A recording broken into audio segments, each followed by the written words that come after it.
예, 우리 말씀 나누기 전에 우리 각자 다 같이 잠깐 좀 기도했으면 좋겠습니다. 이렇게 기도하면 좋겠어요. 하나님, 제 귀를 열어서 하나님의 말씀을 들을 수 있게 해주십시오. 제 눈을 열어서 어, 어, 지혜와 계시의 정신을 주셔서 어, 하나님 아버지를 볼 수 있게 해주십시오. 우리 이걸 같이 좀 기도하고 제가 기도하고 시작하겠습니다.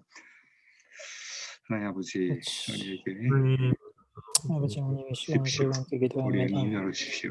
아버지 저희 눈을 그래서 열어주시고 주님을 잘 알게 주의 보기 하시고 기이한 것을 보게 하여 주시옵소서. 저희 귀를 열어서 주의 음성을 듣게 하여 주시고 주의 말씀을 듣게 하여 주시고 특별히 시간에 밝은 이 정신과 시간에 정말 예민한 제들 아버지 깨어있는 영을 주사 아버지 정말 주님을 사랑하고 주님을 예배하고 주님만을 바라고 주님만을 경배하고 아버지 주님이 그래서 말씀하시는 것들을 정말 잘 들을 수 있는 깨어있는 정말 신부가 되어서 아버지 오실 주님을 맞이할 수 없게 이곳에서 역사하시는 주님 정말 주님 나라를 사모하며 아버지 하나님 이 땅에 하나님 가운데 주님 아버지, 이렇게 온라인으로 이렇게 모입니다.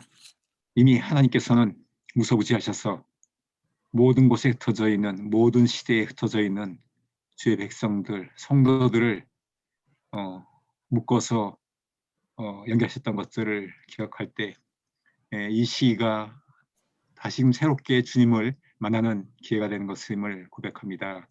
이 시간 우리의 눈을 열어주시고 우리의 귀를 열어주셔서 하나님의 말씀에 귀한 것을 깨닫게 하시고 그 진리 가운데 하게 인도하여 주시옵소서.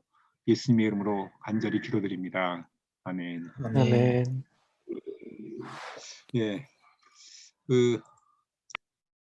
아까 이제 첫 번째 달걀이 먼저냐 닭이 먼저냐 이 질문을 이제 했었는데 두 번째에는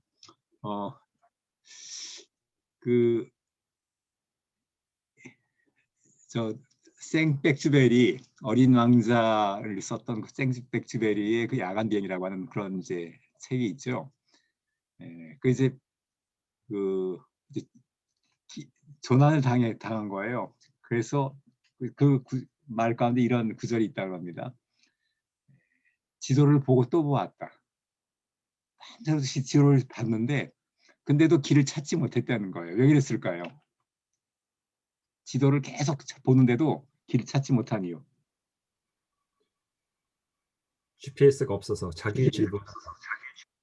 그렇죠. 자기가 어디 있는지를 모르는 거예요. 아무리 지도가 좋다 그래도 내가 어디 있는지를 알아야 그래야 길을 찾는 거거든요. 네. 우리 인생이 요즘에 카톡을 보면은 정말 허운 글, 좋은 글을 굉장히 많이 오거든요. 인생을 행복하게 사는 길, 정말 좋은 지도들이 다 오는데도 그래도 그게 도움이 되지 못하는 이유는 뭐냐면 내가 지금 어디 있는지를 모르는 거예요. 우리 지난주, 지난주에 이제 수련회 준비 모임을 할 때 아론의 축복 민수기 6장에 있는 말씀을 나눴습니다. 요즘에 그 아론의 축복이라고 하고서는 정말 이렇게 좋은 곡이 유행하고 있고요. 또 몇 년 전에는 야베스의 기도라고 해서 또 그 유행했잖아요. 그 특징이 뭐냐면은 하나님이 복 주시는 것을 얼마나 좋아하는지 몰라요. 네. 복 주는 거잖아요. 야베스가 기도했더니 내게 환란 없애주시고 근심을 없애주시고 나의 지경 넓혀주시고 복의 복을 더해주십시오. 성경에 그런 기도가 들어있는데 근데 문제는 내가 그런 기도를 해도 되는 입장인지에 대해서는 점검을 하지 않아요. 민수기 6장에 아론의 축복이 있는데요. 그 제사장 축복이거든요. 근데 같은 6장에 앞부분에 뭐가 있는지 우리가 지난번에 나눴죠. 그건 뭐냐면은 나실인의 서원에 대한 말씀입니다. 나실인의 서원. 자기가 일정한 기간을 정해서 온전히 주님만을 바라보겠다고. 그래서 즐거움을 상징하는 포도와 포도주, 포도에서 나온 것들을 다 하고 거룩하게 자신을 지키는 그런 것들. 자기를 하나님만을 위하여 헌신해서 드리는 그런 나신의 헌신이 있고 그가 중간에 뭐 죽음을 닿았다든가 포도에 난 것을 먹고 무식증 먹었다면 그 서원 기간 모두 무효가 되고 새로 시작해야 되는 그런 규율이 있고 잘 맞췄을 때 그랬을 때 그 제사장을 통해서 이스라엘을 축복하는 거예요. 한 사람이 순수한 서원을 해서 헌신을 했을 때 하나님은 그가 속한 공동체를 복을 준다라고 하는 게 민수기 6장의 내용입니다. 근데 그러한 하나님을 향한 순수한 헌신 없이 그냥 복을 받겠다고 달려들 때 하나님 아버지 입장에서 굉장히 난감하실 것 같아요. 네. 사사기에서 룻기를 지나서 3회로 넘어가는 과정에도 똑같은 내용이 있거든요. 사사기의 모든 혼돈 속에 당시에 이스라엘의 왕이었기 때문에 사람이 자기 마음대로 행했다. 이게 반복돼서 나오는 얘기인데 이스라엘의 왕은 여호와 하나님이신데 인간이 왕이 돼갖고서는 자기 마음대로 행했거든요. 그때 한 사람 저기 한나라고 하는 여인이 애를 낳지 못하는 거예요. 근데 그 여인은 경건한 여인이거든요. 경건한 여인입니다. 아니 뭐 경건하지 않고 그냥 하나님 없이 살아가는 사람들도 애를 잘 놓는데 경건한 여인이 애를 못 낳는 거예요. 그 문제를 던져주는 거죠. 근데 사라가 아무리 애를 달라고 해도 응답이 없었죠. 근데 드디어 뭐라고 기도하냐면은 여호와께서 내게 아들 주시면 그 아이의 머리에 삭도를 대지 아니하고 여호와께 드리겠습니다. 그러니까 하나님 오케이 내가 원하던 게 그거였어 라고 얘기해요. 그래서 한나가 아들을 하나님께 그 나실인으로 드리니까 나실인으로 드리고 그 서원을 지키니까 그 다음 사무엘상 2장에 가면요 아들 셋, 딸 둘을 그냥 순식간에 줘버리는 거예요. 애 5을 순식간에 주는 거예요. 그리고 그 사무엘로 말미암아 이스라엘의 새로운 역사가 일어난 거죠. 그때는 여호와의 이상이 희귀하여 하나님의 말씀이 드리지 않은 그 시대에 하나님께 자신을 드린 그 한나와 또 그 한나의 서원의 기도대로 태어난 사무엘이 하나님의 나신을 헌신해서 그를 통해서 하나님의 말씀이 들리게 되고 그의 말씀이 땅에 떨어지지 않는 역사가 새로운 역사가 시작된 겁니다. 하나님께서 이 세상을 바뀌실 때 항상 하신 일은 뭐냐면은 하나님의 말씀을 받아들이는 한 사람 그리고 그 사람과 함께하는 공동체를 세운다는 거예요. 교회가 대표적인 거죠. 하나님이 세상을 변화시키기 위해서 무슨 일을 하셨냐면은 교회를 세우신 겁니다. 마태복음 16장에서 사람들이 나를 누구라고 하느냐 질문할 때 사람들이 얘기하죠. 뭐 선자, 뭐 엘리야라고도 합니다. 뭐 세례관이라고 합니다. 선자가 하나라고 합니다. 자, 그럼 너희는 나를 누구라 하느냐? 그때 베드로가 대답하죠. 주는 그리스도시요 살아계신 하나님 아들이십니다. 뭐 그것에 대한 자세한 내용을 하려면 시간이 부족하니까 그 신앙 고백하니까 예수님이 뭐라고 하시냐면 내가 이 위에 내 교회를 세우리라. 음부의 권세가 이기지 못한다고 말씀하시는 겁니다. 주님이 원하시는 것은 바로 그 교회를 세우는 거였어요. 어디에? 신앙 고백 위에. 그리고 그 세워진 교회를 통해서 하나님은 이 세상을 구속하고 변화시키려고 하는 거였죠. 그리고 그렇게 모여진 그 사람들 그러나 뭐 그 예수님의 제자들이 그래도 그게 무슨 뜻인지 알지 못했죠. 그리고 약속하십니다. 내가 성령을 보내겠다. 기다려라. 그리고 성령이 오순절에 임하니까 성령이 임하심으로 말미암아 처음 교회가 세워지죠. 그게 사도행전에 나온 내용 아닙니까? 그 교회를 하나님 사용하셔서 복음을 전하는 그 일을 하는 거죠. 하나님이 그 일을 하시는 거예요. 네. 자, 하나님은 이 세상을 지으실 때 사람들에게 필요한 건 이미 다 주셨어요. 우리가 기도하는 내용들 들어보면은요, 우리 필요를 갖고 기도하지 않습니까? 돈이 없습니다. 일자리가 없습니다. 뭐 대학에 진학해야 됩니다. 또 병이 아파서 병이 나야 됩니다. 라고 하는 것들 뭐 다 기도 제목합니다. 거기서부터 기도는 시작하는 거죠. 우리의 필요를 따라서.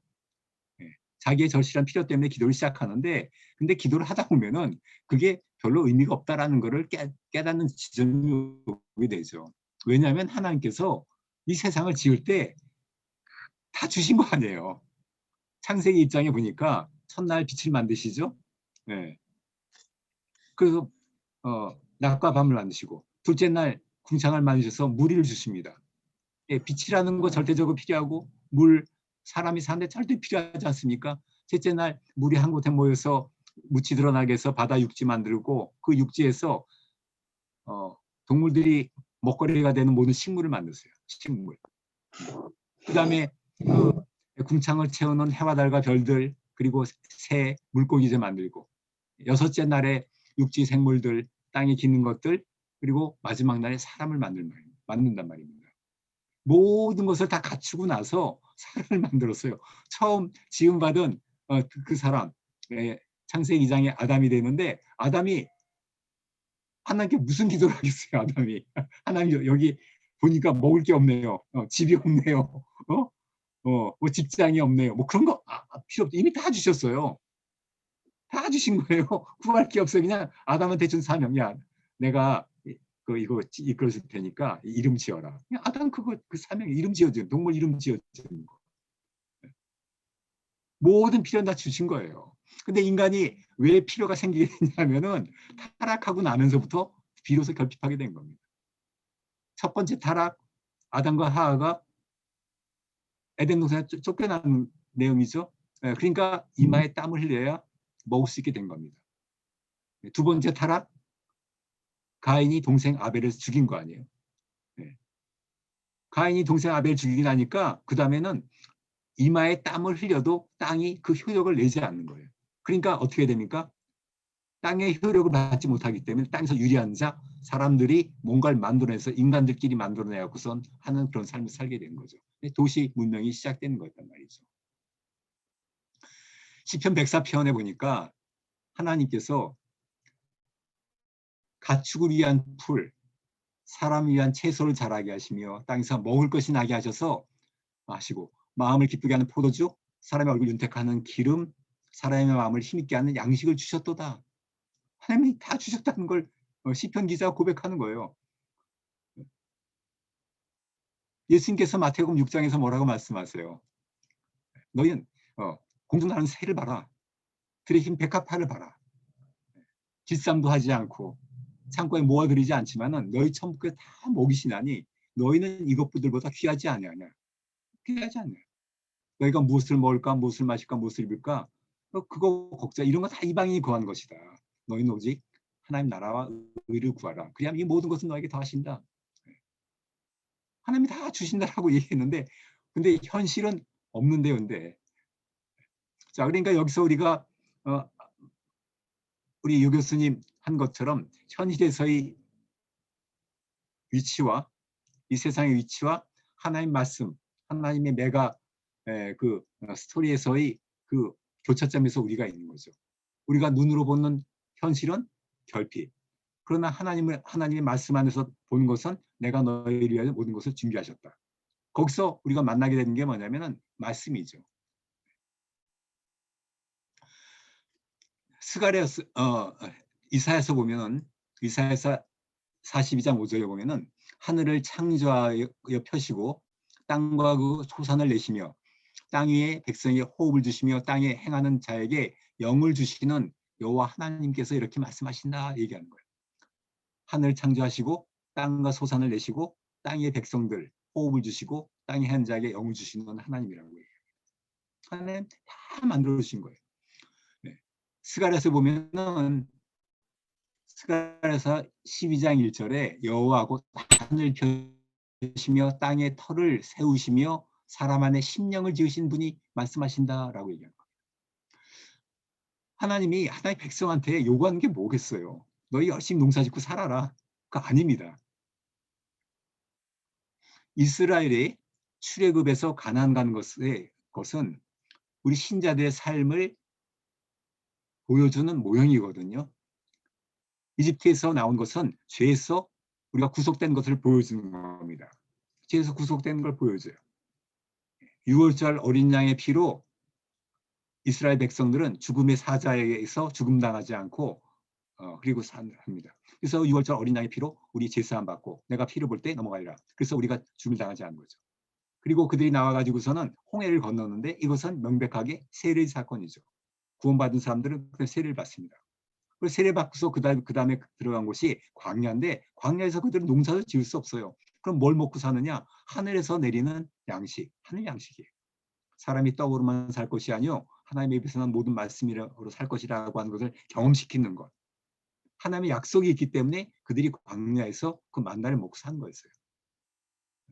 하는 거예요. 그리고 그러니까 이스라엘 백성들이 광야에서 경험해야 되는 건 뭐냐면은 만나를 많이 모으는 게 아닙니다. 만나 모으는 게 목적이 아니에요. 거긴 통과하는 거예요. 성도들이 이 세상에 사는 것은 뭐냐면은 이 세상은 통과하는 곳입니다. 만일에 하나님이 우리를 구원하는 것 자체가 목적이라면은 구원한 다음에 천국 데려가야 되는데 이 세상이 왜 놔두시겠어요? 이 세상을 살면서 하나님이 어떤 분이신지를 경험하게 하시는 거예요. 그 진리를 경험하는 겁니다. 아까 우리 유 교수님이 충돌하는 세계관, Understand the Times를 이제 아주 좋은 번역본이 더 좋은 것 같아요. 번역한 제목이 충돌한 세계관. 이 많은 세계관 속에서 진리가 무엇인지를 우리가 알게 하는데 기독교 너희들이 얘기한 세계관 그게 진리라는 걸 뭘로 알겠느냐라고 하는데 진리를 분별하는데 아주 중요한 부분은 뭐냐면은 아까 지적하신 일관성 아닙니까? 처음부터 끝까지 일관성이 있어야 돼요. 그다음에 그다음 중요한 게 뭐냐면은 진리는 변하지 않는다는 거예요. 진리는 변하지 않습니다. 변하면 어떻게 진리일 수 있겠어요? 근데 이게 다른 얘기 들어보면요, 자꾸 변해요. 말이 자꾸 변해요. 이랬다 저랬다 일관성이 없고 자꾸 변하는 거예요. 그러나 성경은 이게 3,500년 전에 구약 성경 모세 오경 기록됐는데 3,500년 거를 우리가 지금 번역을 말이 바뀌기 때문에 번역해서 그렇지 그대로 쓰고 있지 않습니까? 진리기 때문에 몇천 년이 지나도 그대로 사용하는 거예요. 진리입니다. 우리가 진리를 의지하기 때문에 우리는 담대할 수 있는 거예요. 그 다음에 진리를 확증하는 하나님의 방식이 뭐냐면은 이 말씀을 주시고 말씀을 보존하게 하시고 그 다음에 말씀을 깨닫을 수 있도록 우리에게 성령을 주신다는 겁니다. 진리의 성령이 오셨어요. 자, 성령이 오신 걸 우리가 어떻게 압니까? 성령을 받은 사람은 그 성령을 아시는 거예요. 성령이 임하시면은 그 다음에 새로운 그 변화가 일어나는 거죠. 우리 안에 있는 거예요. 그래서 예수께서 너희 안에 계신 것을 너희가 알지 못하느냐? 그럼 너희는 버리는 자라고 사도 바울이 고린도후서에서 얘기하죠. 성령이 계시기 때문에 깨달았는 거예요. 그리고 이 사도 요한은 너희에게는 기름 부음이 있기 때문에 누구에게 배울 필요가 없다라고까지 표현했어요. 그 기름 부음이 있기 때문에 성경 공부 안 해도 된다. 뭐 이런 얘기는 아닙니다. 절대 그런 뜻은 아니에요. 기름 부음이 있기 때문에 우리가 본질적으로 분별할 수 있는 능력이 있다는 거예요. 우리가 어떤 새로운 음식을 접했다 그래도 그 음식이 부패된 건지 아니면 내가 경험하지 못한 맛인지를 분별할 수 있을까요? 없을까요? 그 분별합니다. 예.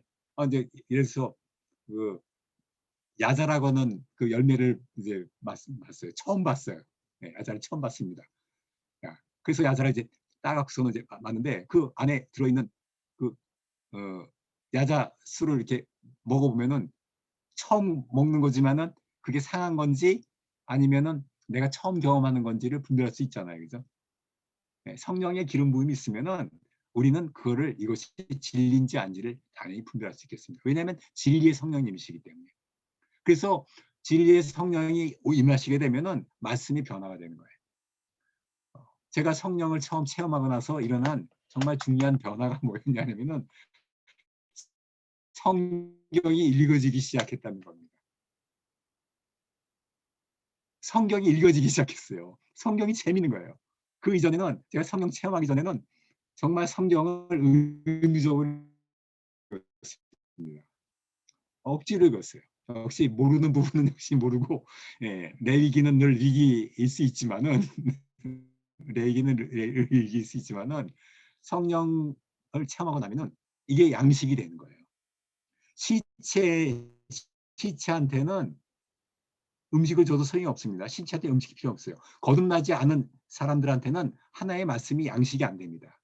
거듭나고 났기 때문에 하나의 말씀이 양식이 되고 하나의 말씀을 섭취하게 되면 그 심령이 자라고 강건하게 되고 그 심령 안에서 말씀이 역사에 있어서 사람들을 다른 사람에게 영향을 미치는 일들이 일어나게 됩니다.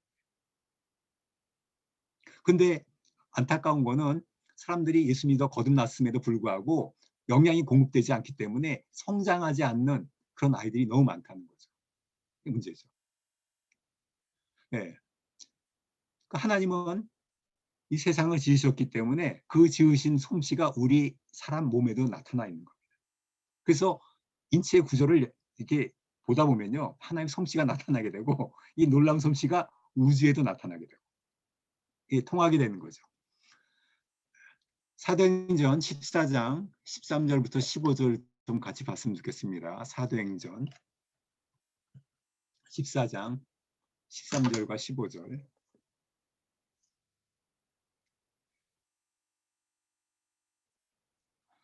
네, 시외 제우스 신당의 제사장이 소와 화관들을 가지고 대문 앞에 와서 우리 함께 제사하고자 하니 두 사도 바나바와 바울이 듣고 옷을 찢고 무리 가운데 뛰어 들어가서 소리질러 이르되 여러분이여 어찌하여 이러한 일을 하느냐 우리도 여러분과 같은 성정을 가진 사람이라 여러분에게 복음을 전하는 것은 이런 헛된 일을 버리고 천지와 바다와 그 가운데 만물을 지으시고 살아계신 하나님께로 돌아오게 함이라. 복음을 전하는 목적이 뭐냐면은 하나님께 돌아오라고 하는 거예요. 복음의 메시지는 하나님께 돌아오는데 복음이 없으면은 사람들은 헛된 일을 하는 겁니다. 하나님을 섬긴다라고 하는데 헛되게 하나님 섬기는데 그게 뭐냐면 제사라고 하는 거예요. 제사. 이런 헛된 일 버리라고 했을 때 이 헛된 일은 뭐냐면 제사였습니다. 그 지역의 사람들이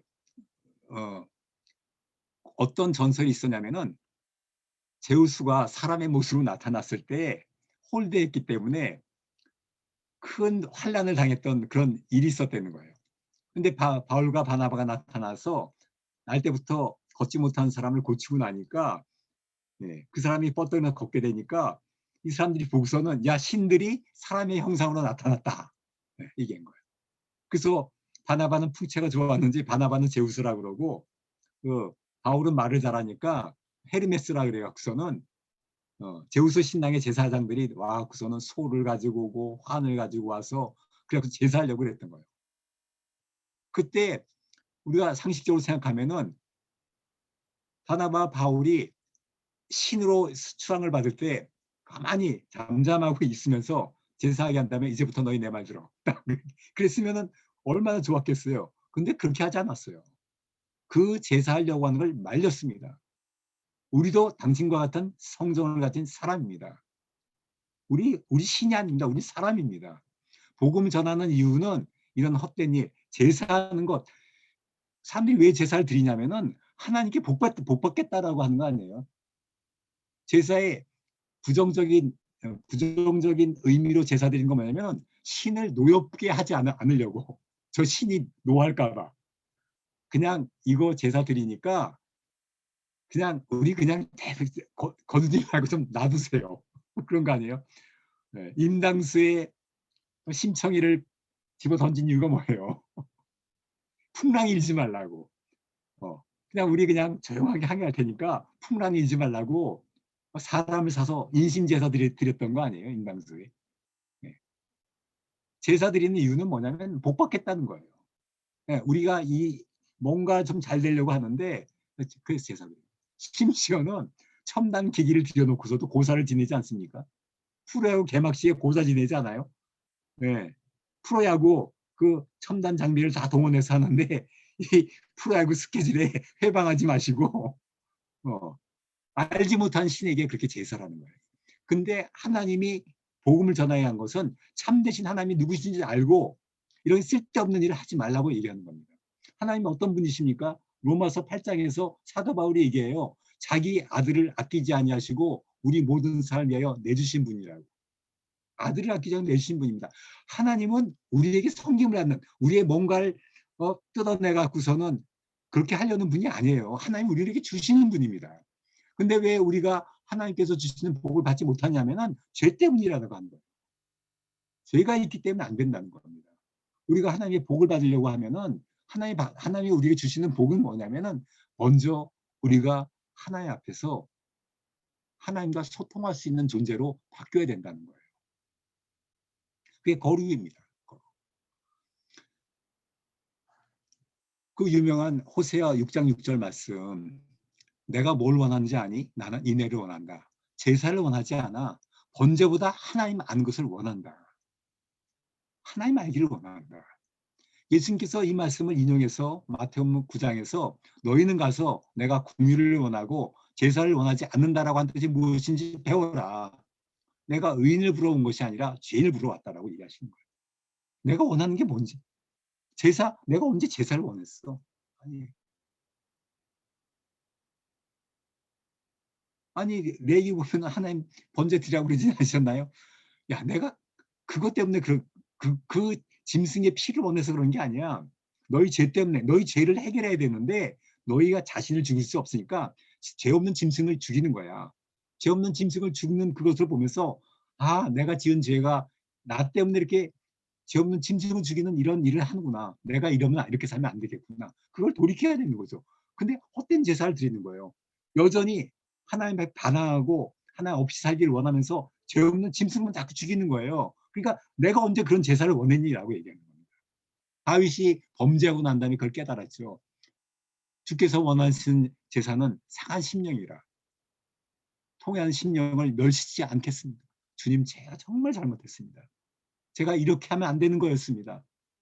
그래서 거기 돌이키는 그 마음을 원하시는 거였지. 다윗이 왕이었기 때문에 제사 얼마든지 드릴 수 있지 않았겠어요? 야, 그 재물 가져와. 그거 드려, 그거 드려. 됐어요? 제사 드렸잖아요. 레위기 율법대로 내가 다 제사 드렸으니까 하나님 용서해 줘야 되는 거 아닙니까? 이렇게 얘기하지 않는다는 거죠. 하나님이 우리를 위하여 모든 것을 예비하시고 우리가 주려고 하는데 죄 때문에 우리가 하나님 앞에 복을 받지 못하는 거예요. 하나님 우리에게 이미 복을 주셨고 또 복을 주시기를 원하시는 분입니다. 그 복의 가장 핵심이 뭐냐면은 예수 그리스도죠. 그리스도가 진리입니다. 그 진리, 하나님을 바르게 아는 그 지식이 있으면은 우리는 하나님 안에서 약속하신 모든 풍성함을 누리게 돼 있는 거예요. 근데 하나님 누구신지에 관심이 없는 거예요. 그리고 자기가 내가 이걸 뭐 했다, 내가 뭐 했다, 내가 뭐 했다. 그거 자꾸 들이대는 거예요. 하나님 누구신지를 알기 원해요. 하나님이 누구신지 알게 되면은 그 쓸데없는 거 안 해도 되거든요. 하나님이 누구신지를 모르는 그 대표적인 게 뭐냐면요. 우리가 잘 아는 누가복음 15장에 둘째 아들이죠. 둘째 아들. 둘째 아들이 몰랐던 것. 첫째, 자기가 왜 불행한지를 몰랐죠. 자기가 아버지 사는 게 아버지 집에 살기 때문에 불행하다고 생각한 거죠. 그러니까 아버지 살아계시는데도 불구하고 유산을 상속해달라 그런 거 아니에요. 이거 완전히 아버지 죽이는 거 아닙니까? 유산이라는 거는 아버지가 죽어야 그다음 받는 건데 아버지 살아계신데 유산 달라 그런 거는 마음속에서 아버지 죽인 거잖아요. 불신자들의 마음이 어떤 마음입니까? 하나님 죽이는 마음이잖아요. 하나님 어디 계셔 그러잖아요. 하나님 있다 그러면은 너무 싫은 거예요. 불편한 거예요. 내 마음대로 못 살게 한다고 생각하는 거예요. 기독교인들 살보면은 너무 저렇게 불편하게 살기 싫다는 거 아니에요. 자기 마음대로 살고 싶은 거 아니에요. 자기 마음대로 살고 싶으니까 그 유산 달라 그러고 전부 정리해갖고서는 가서 방탕하게 살았던 거 아닙니까? 그렇단 거예요. 첫째 하나님에 대해서 갖고 있는 오해죠. 하나님 때문에 내가 불편하게 산다라고 하는 오해. 자, 그랬더니 어떻게 됐습니까? 호랑방탕에서 굶주리게 됐잖아요. 굶주리게 됐어요. 돼지가 먹는 쥐염례를 그걸 먹으려고 하는데 그것마저도 주는 사람이 없었던 거예요. 그때 뭐라고 생각합니까? 우리 아버지 집에는 양식이 풍족한 품꾼이 얼마나 많은가. 그래서 이제 둘째 아들이 돌아오기를 결심하는데 이유는 뭐냐면 배고파서 너무 배가 고파서 돌아오는데 근데 자기 아버지 집에는 품꾼들도 양식이 풍부하기 때문에 돌아오는 거예요. 두 번째 아버지에서 뭘 잘 모르는 거죠? 자기 같은 놈은 아버지가 용서할 리가 없다라고 하는 오해죠. 그러니까 그냥 나 품꾼만 하나만 품꾼 중 하나로만 봐주셔도 좋겠다. 아버지의 수준을 자기를 품꾼 정도로만 봐준다면은 이러면 정말 좋은 아버지라고 생각하고 돌아오는 거죠. 잘못한 거죠. 하나는 그런 분 아니거든요. 근데 막상 돌아보니까 어떻습니까? 그야말로 아직도 거리가 먼데 뛰어나가고서는 옷을 입혀라, 가락지를 끼워라, 신을 신겨라. 자, 우리가 잔치하자. 그리고 송아지를 잡자. 근데 영어 성경에는 그 살찐 송아지요, 정관사가 붙어 있어요. 이 아들 돌아올 거다. 이 돌아오면은 잡으려고 준비된 송아지가 있었던 거죠. 둘째 아들 돌아왔을 때 제일 억울한 거는 송아지였습니다. 하나님 어떤 분이십니까? 하나님은 우리를 그렇게 복 주길 기뻐하시는 분이에요. 우리가 하나님에게 복 받기 위해서 할 수 있는 일이라는 것은 하나님이 준비한 그 방법, 예수 그리스도를 받아들이고 그리스도 안에서의 그 약속된 풍성함을 누리는 거예요. 예수님이 오신 목적도 요한복음 10장 10절에 내가 온 것은 양으로 생명을 얻게 하고 더 풍성히 얻게 하려고 하는 겁니다. 그 주님이 원하시는 거예요. 우리의 풍성한 삶은 주님이 원하시는 거예요. 풍성하게 주겠다는 거예요. 단지 구원으로 끝나는 게 아닙니다. 풍성한 삶을 약속하셨는데 우리는 하나님을 잘 모르기 때문에 우리가 갖고 있는 그 세계 안에 거쳐서 하나님 이거 주세요, 하나님 이거 주세요, 하나님 이거 주세요, 그러고 있는 거예요. 예전에 원종수 권사님의 그 간증을 들으니까 새벽에 하나님이 나타나셔서 종수야 내가 뭘 줄 거야 그럴 때 얼른 그랬대요. 지혜를 주세요. 근데 돈도 잊지 마세요. 돈도 잊지 마세요 그랬대요. 근데 원종수가 그때 생각할 수 있는 돈액이 최고액이 10만 원이었대요. 10만 원. 자기가 원래 자기 마음에는 하나님 10만 원만 주세요 그러려고 그랬대요. 10만 원만. 근데 자기가 그 얘기 안 했다는 거예요. 성경에 있는 대로 솔로몬의 지혜를 구했던 것처럼 지혜를 달라고 했는데 나중에 생각해보면 그러기를 얼마나 잘했는지 모르겠다고. 하나님 말씀대로 하는 게 제일 좋은 거예요. 내가 구하는 수준으로 하나님 주신다 그러면 우리는 정말 비참하게 살 수밖에 없습니다. 하나님은 이미 그리스도와 함께 모든 것을 우리에게 주셨어요. 모든 걸 주셨어요. 아니 세상에서 만일에 워렌 버핏이 우리를 양자를 삼는다 그러면은 아니면은 빌 게이츠가 우리를 양자 삼다 그러면 우리 인생이 안 바뀌겠습니까? 세상에 거부라고 한 사람이 우리를 양자를 삼아도 우리 인생이 바뀌는데 하나님의 양자가 됐는데 우리 인생이 안 바뀌다가 하면 그 심각한 문제 아니에요? 하나님 우리를 양자 삼아 주셨는데 우리 인생이 바뀌지 않았다는 그게 기적입니다. 바뀌지 않는 게 기적인 거예요. 하나님은 그 아들과 함께 우리에게 모든 것을 주신 분이에요. 고린도후서 12장 14절에 보니까 어린아이가 부모를 위하여 재물을 저축하는 것이 아니고 부모가 어린아이 위해 한다. 하나님이 우리 아버지 아닙니까? 하나님 우리 아버지 우리를 위해서 모든 것을 다 저축하고 주시는데 우리가 그걸 못 받고 있는 거예요. 자, 그것에 대해서 생각해야 되는 거예요. 우리의 위치가 어디냐? 하나님 우리에게 복을 주기를 원하는데 왜 우리는 그 복을 누리지 못하고 있는가? 왜 그 복을 누리지 못하고 있는가? 그 자리를 찾아내야 그래야 우리가 하나님이 약속하신 풍성한 삶을 살 수 있게 된다라는 거예요.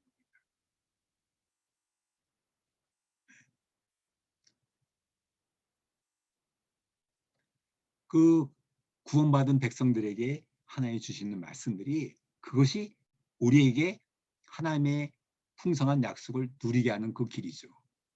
그 얘기 하시는 거예요. 나의 안에 거하라. 네. 너희가 내 안에 거하고 내 말이 너희에 거하면 무엇인지 원하를 구하라. 그러면 아들이니 너희 기쁨이 충만하리라. 약속이에요. 그러나 우리는 주님께서 우리에게 주시는 그 약속의 말씀들에 대해서 그 안에 들어가려고 하지 아니하고 내가 요구하는 니드, 직장의 문제, 재산의 문제, 건강의 문제, 이런 것들, 그런 것들. 거기에 매달려 있는 거예요. 하나님 이거 주시면 내가 잘 믿어드릴게요라고 하는 거예요. 근데 그 반대입니다. 너희가 이것을 내 말을 듣고 잘 믿으면 그럼 이건 다 해결되는 거예요. 우리는 그 순서를 바꿔놓고 있는 거예요. 내가 필요한 것을 위해서 하나님 나 이거 해주면 내가 행복할 것 같아요. 그러니까 주님 이걸 도와주세요. 주님 내가 이거 도와서 해결해 주면은 내가 그럼 신앙생활 잘할게요. 아닙니다. 너희가 신앙생활을 잘하는 것, 나와의 바른 관계 속에 서 있으면 그럼 이 모든 것들은 다 해결되는 거예요.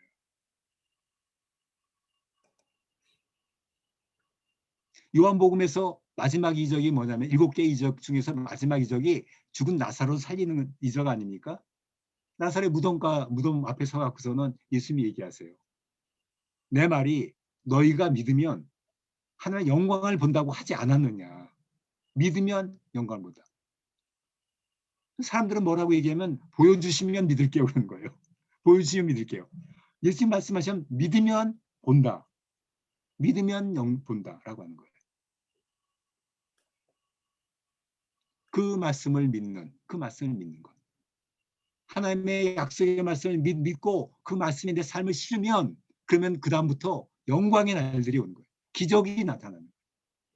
첫 번째 이적은 뭐였죠? 첫 번째 이적은 그래도 죽은 나사 살리는 것보다 좀 쉽죠. 첫 번째 이적, 물이 포도주 변하는 이적이죠. 어떻게 됐습니까? 예수님께서 말씀하셨어요. 물을 아구까지 채우라. 두세 통 드는 항아리, 돌항아리 6개가 있는데 거기다 채우라. 물을 채우라 그랬어요. 채웠어요. 그럼 뭐 수고하면 되니까, 몸을 때우면 되니까. 샘에서 물을 갖다 채우는 그 일이 있습니다. 수고했습니다. 그 다음에 뭐냐면은 이젠 떠서 연회장에게 갖다 주라 그랬어요. 연회장에 갖다 주라. 이거는 심각한 문제가 나오는 거예요. 지금 포도주가 없는데 연회장이 포도주를 찾고 있는데 물을 갖다 주라는 거 아니에요.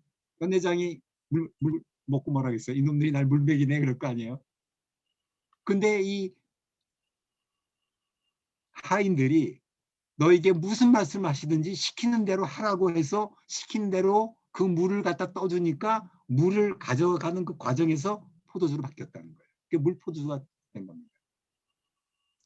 우리는 하나의 말씀을 받아들이고 그 말씀대로 살면 돼요. 말씀대로 살면 되는 겁니다.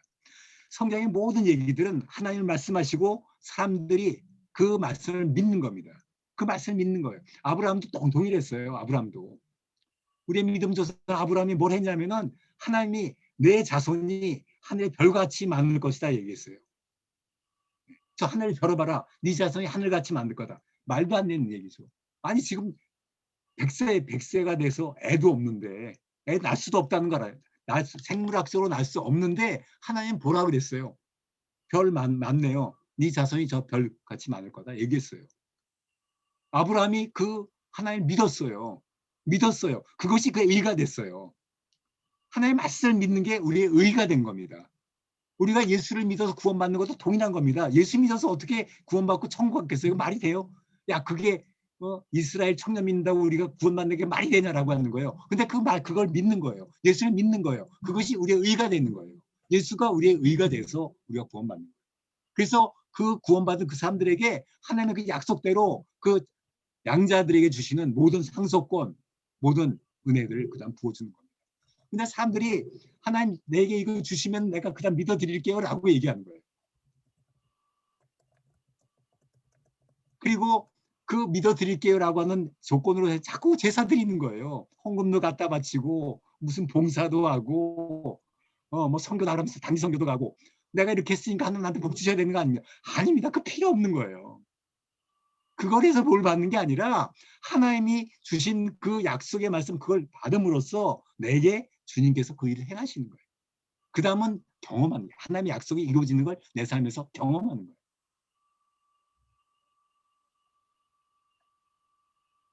나를 알기를 원한다라고 하는 것은 내가 번제를 원하는 거 아니다. 나를 알기를 원한다. 정말 주님이 누구신지를 알기를 원하는 거예요. 그걸 정말 알기를 원했던 그 사람이 성경의 믿음의 사람들이에요. 그들은 하나님을 알게 됐어요. 하나님을 알게 됐어요.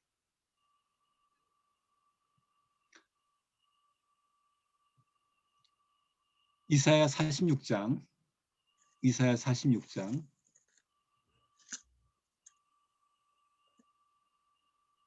10절 한 절 좀 보시겠습니다.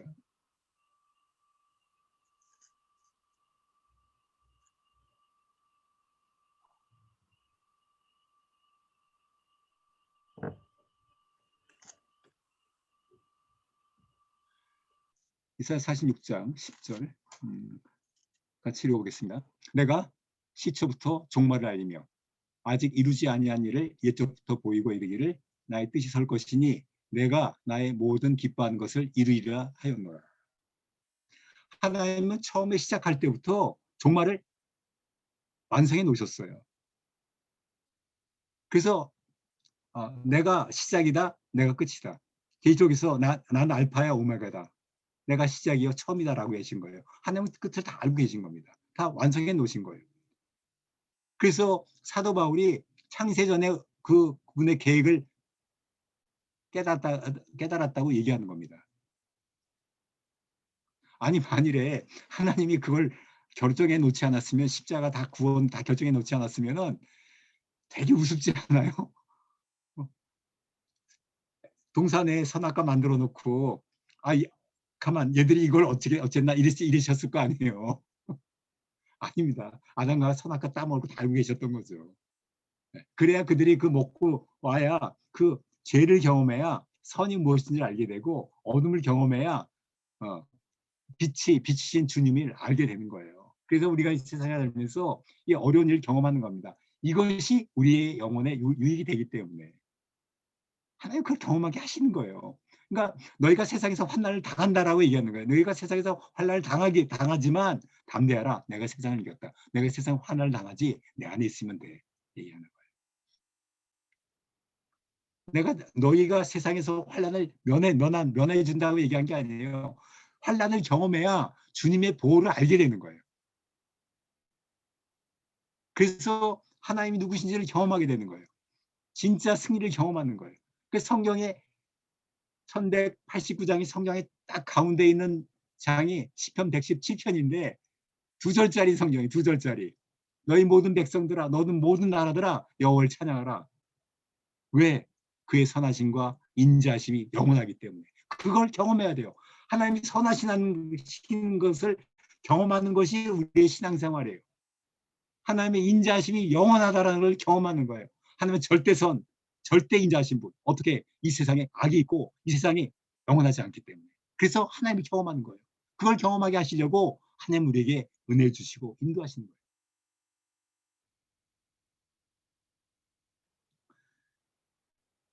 자, 우리가 이제 해야 될 일이 뭘까? 믿음의 동역자들과 같이 있는 겁니다. 믿음의 동역자들과. 떨어지면은 우리는 무너집니다. 혼자 할 수 없는 두 가지. 결혼, 혼자 할 수 없고요. 신앙생활, 혼자 할 수 없어요. 교회는 혼자 안 됩니다. 혼자 안 됩니다. 잠언 27장 17절에 철이 철을 날카롭게 하는 것처럼 친구가 얼굴을 빛나게 한다라는 말씀처럼 우리가 이렇게 믿음의 동역자와 지속적인 관계, 이런 관계 속에서 우리에게 주어지는 사명이 있어요. 모여서 예배하는 것과 흩어져서 증거하는 것. 멀리까지 가니까 선교하는 거죠. 하나님께서 우리에게 선교 열매 많이 안 줘도 괜찮습니다. 가는 것 자체가 은혜인 거예요. 선교하기 때문에 은혜를 받습니다. 선교하기 때문에. 그러면서 더 은혜 받는 거죠. 우리 비대면 시대에 이 시대가 정말 우리에게 새롭게 되는 기회로 삼아줬으면 좋을 것 같아요. 사도 바울이 감옥에 갇혔을 때 사실은 가택 연금이지만 가택 연금됐기 때문에 편지를 남겼어요. 에베소, 빌립보, 골로새, 빌레몬서. 그래서 우리가 주님이 누군지를 더 깊이 알게 되는 그런 기회가 됐던 것처럼 이 비대면 시기에 말씀에 집중하고 기도하면서 정말 하나님이 누구신지, 그분이 어떻게 우리 아버지가 되시며 그 아버지가 어떻게 우리의 모든 삶을 주관하시고 인도하시는지를 깊이 경험할 수 있게 되기를 바랍니다. 기도하겠습니다.